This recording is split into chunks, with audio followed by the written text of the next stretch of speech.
కారణాలేవైనా కావచ్చు, కానీ మనలో కొంతమందిలో దంతాల మధ్య ఖాళీ కనిపిస్తూ ఉంటుంది. కొంతమందిలో పుట్టుకతో ఉంటే మరికొంతమందిలో దంతాలు ఊడిపోవటం వల్ల వాటి మధ్య ఖాళీ కనిపిస్తూ ఉంటుంది. దంతాల మధ్య ఖాళీని మనలో చాలామంది పెద్దగా పట్టించుకోరు, పైగా అదృష్టమని భావిస్తూ ఉంటారు. నిజానికి దంతాల మధ్య ఖాళీ ఉండటం వల్ల పక్కన ఉండే దంతాలు ఆ భాగంలోకి ఒరిగిపోతూ ఉంటాయి. దీంతో లేనిపోని సమస్యలు వచ్చి పడుతూ ఉంటాయి. దంతాల మధ్య ఖాళీలు, వాటిని సరిచేసే దంత వైద్య చికిత్సల గురించి డాక్టర్ని అడిగి ఇప్పుడు తెలుసుకుందాం.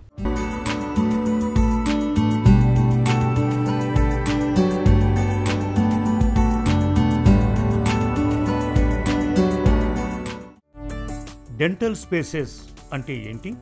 డెంటల్ స్పేసెస్ అంటే పళ్ళ మధ్యలో ఏ కారణం చేతైనా గ్యాప్స్ ఫామ్ అయితే దాన్ని స్పేసింగ్ అని అంటాము. దాన్నే డయాస్టిమా అని కూడా అంటాము. సో ఈ ఈచ్ అండ్ ఎవ్రీ రెండు టీత్ మధ్యలో ఒక కాంటాక్ట్ పాయింట్ అనేది ఉంటుంది. సో ఆ కాంటాక్ట్ పాయింట్ కింద స్లైట్గా గ్యాప్ అనేది ఉంటుంది, దాన్ని ఎంబ్రేజర్ అని అంటాము.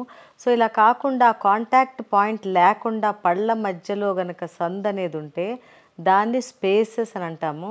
సో ఈ డెంటల్ స్పేసెస్ ఇన్ బిట్వీన్ రెండు పళ్ళైనా రావచ్చు, లేదంటే జనరలైజ్డ్గా అన్నా ఉండొచ్చు, లేదా రకరకాలుగా ఉండొచ్చు. కొన్ని ముందుకి కొన్ని వెనక్కి ఉండే అట్లా కూడా స్పేస్ ఉండొచ్చు. సో ఈ స్పేసెస్ అనేవి రకరకాలుగా ఉంటాయి. దంతాల మధ్య ఖాళీలకు కారణాలేంటి? స్పేసింగ్కి కారణం ఏంటంటే జెనెటిక్గా ఉండే ప్రాబ్లము. బోన్ సైజ్ పెద్దగా ఉండి టీత్ సైజ్ చిన్నగా ఉంటే అప్పుడు టీత్ మధ్యలో గ్యాప్స్ అనేవి ఉంటాయి. సో ఇది స్కెలిటల్ డిఫార్మిటీ. అంటే ఈ బోన్ సైజ్ పెద్దగా ఉండి టూత్ సైజ్ చిన్నగా ఉంటే స్కెలిటల్ డిఫార్మిటీ అని అంటాము. సో కొంతమందికి ఏమవుతుందంటే కొన్ని హ్యాబిట్స్ ఉంటాయి. అదేంటంటే టంగ్ థ్రస్ట్ కానీ, థమ్ సక్కింగ్ కానీ, లేకపోతే నెయిల్ బైటింగ్ కానీ. సో వీళ్ళ పిల్లలప్పుడు క్రానిక్గా థమ్ సక్కింగ్ చేస్తూ ఉంటే రెండు పళ్ళ మధ్యలో సందులు వస్తూ ఉంటాయి. ఫ్రంట్ యాంటీరియర్ టీత్ ఆ రెండు పళ్ళు బయటకు వచ్చి సందులు వస్తూ ఉంటాయి. కొంతమంది టంగ్ థ్రస్ట్ అంటే మింగేటప్పుడు, మాట్లాడేటప్పుడు టంగ్ని తీసుకెళ్ళి ముందు పళ్ళకి ప్రెస్ చేస్తూ ఉంటుంది. సో అట్లా ఆ టూత్ ఎరప్ట్ అయ్యే టైంలో అలా వస్తూ ఉంటే అప్పుడు ఆ teeth in between teeth gap వచ్చేస్తూ ఉంటుంది. సో ఇట్లా హ్యాబిట్స్ వల్ల కూడా మనకి టీత్ మధ్య స్పేసింగ్ అనేది చూస్తాము. అట్లా కాకుండా కొన్నిసార్లు పోస్టీరియర్ టీత్ మధ్యలో గ్యాప్స్ వస్తాయి. అది ఎందుకంటే ఇన్ బిట్వీన్ టీత్ క్యావిటీస్ ఉంటే, సో ఆ ఇన్ బిట్వీన్ టీత్ క్యావిటీస్ని ప్రాక్సిమల్ కేరీస్ అని అంటాము. సో ఈ ప్రాక్సిమల్ క్యావిటీ అనేది మనకి కళ్ళకు కనపడదు. మోరోవర్ తిన్నయన్నీ ఇరుక్కుంటూ ఉంటాయి, ఇంకా ఇంకా క్యావిటీ పెద్దదవుతూ ఉంటుంది. సో ఈ ప్రాక్సిమల్ క్యావిటీ వల్ల పళ్ళ మధ్యలో సందులు అనేవి కూడా వస్తాయి. సో అట్లా టూత్ సైజ్ చిన్నగా ఉన్న, టూత్ షేప్ డిఫార్మిటీ ఉన్న, కొన్నిసార్లు చిన్న టూత్ ఉంటాయి, పెగ్ షేప్డ్ లేటరల్స్ అని, అట్లా ఉన్నప్పుడు కూడా ఈ గ్యాప్స్ అనేది వస్తూ ఉంటాయి. కొన్నిసార్లు పళ్ళ మధ్యలో ఎక్స్ట్రా టూత్ ఉంటుంది, దాన్ని మీసోడెన్స్ అంటాము, యాంటీరియర్ టీత్ మధ్యలో ఉంటే. సో ఆ మీసోడెన్స్ ఉండటం వల్ల రెండు పళ్ళ మధ్యలో గ్యాప్ ఉండి ఒక చిన్న పన్ను పైన ఉంటా ఉంటుంది. సో ఇట్లా రకరకాల క్యారెక్టర్స్తో ఈ స్పేసింగ్ అనేది ఉంటుంది. సో ఇవన్నీ కాకుండా కొన్ని పెథలాజికల్ స్పేసింగ్ అనేది ఉంటుంది. అదేంటంటే పెరిడాంటల్ ప్రాబ్లం ఉన్నప్పుడు, పెరిడాంటల్ ప్రాబ్లం అంటే పళ్ళ కింద రూట్ మీద ఉండే ఎముక అరిగినప్పుడు అప్పుడు పళ్ళకి గ్యాప్ అనేది వచ్చి ఎముక అరిగిపోయి పళ్ళు కదులుతూ ఉంటాయి. సో దీనివల్ల స్పేసింగ్ వస్తూ ఉంటుంది. అలా కాకుండా కొన్నిసార్లు ఏమన్నా కింద మైనర్ సిస్ట్లు ఉన్నా కూడా టూత్ కొంచెం ఎక్స్ట్రూడ్ అయ్యి గ్యాప్స్ అనేది వస్తూ ఉంటాయి.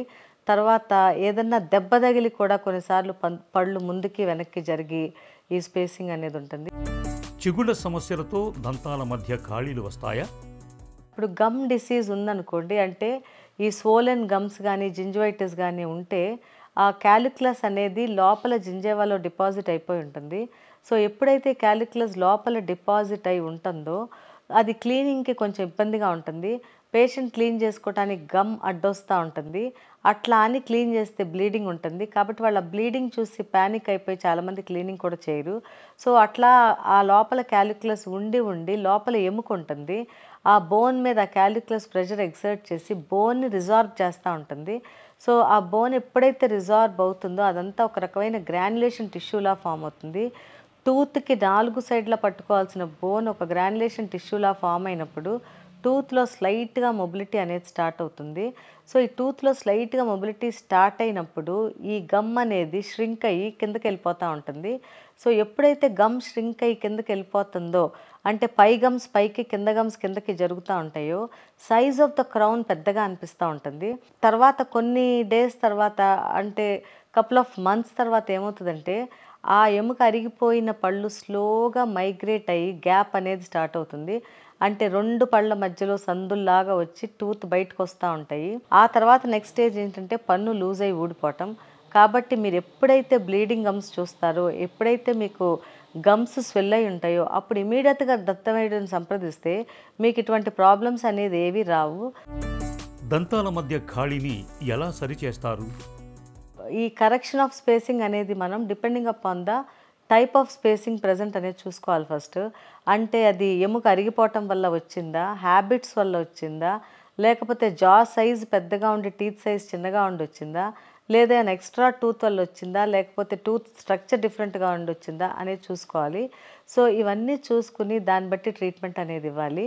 అది ఒకవేళ స్కెలిటల్ అబ్నార్మాలిటీ వల్ల వస్తే, అంటే బోన్ సైజ్ పెద్దగా ఉండి టీత్ సైజ్ చిన్నగా ఉంటే, అప్పుడు correction of teeth, orthodontic correction of teeth అనేది చేయాలి.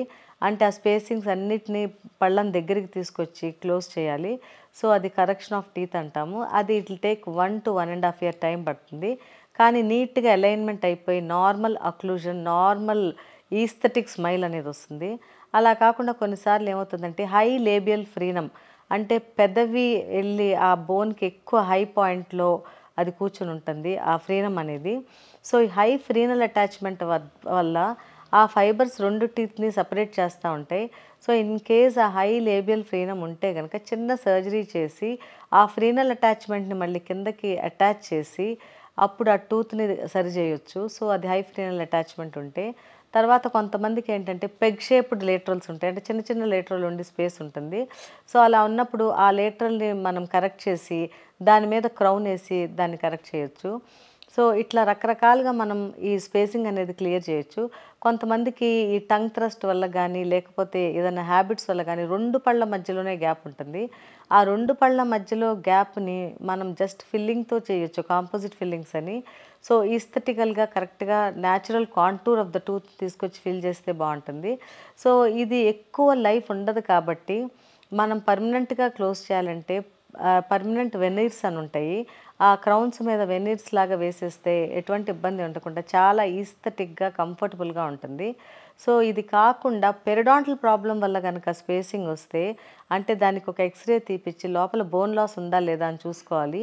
ఇన్ కేస్ బోన్ లాస్ కనుక ఉంటే మనం ఫ్లాప్ సర్జరీ చేసి, అంటే చిగుళ్ళని తీసి ఆ లోపల ఉన్న గ్రాన్యులేషన్ టిష్యూ అంతా తీసేసి మళ్ళీ బోన్ ఫామ్ అవటానికి హైడ్రాక్సెప్టేట్ క్రిస్టల్ పెట్టి క్లోజ్ చేస్తే అప్పుడు మళ్ళీ న్యూ బోన్ ఫార్మేషన్ ఉండి స్లోగా గ్యాప్స్ అనేది క్లోజ్ అవుతూ ఉంటాయి.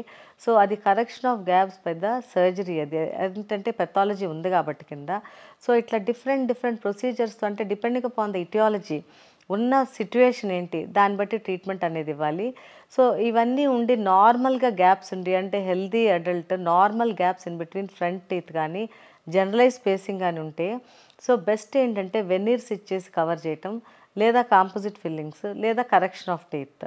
సో ఇట్లా మనం బేసిక్ ఇటియాలజీని బట్టి ట్రీట్మెంట్ ఇవ్వచ్చు. మనం ఆరోగ్యంగా ఉన్నామంటే అదంతా దంతాల చలవే. ఏ కారణంగానైనా దంతాల మధ్య ఖాళీలు ఏర్పడినప్పుడు వాటికి ఆలస్యం చేయకుండా చికిత్స తీసుకోవాలి.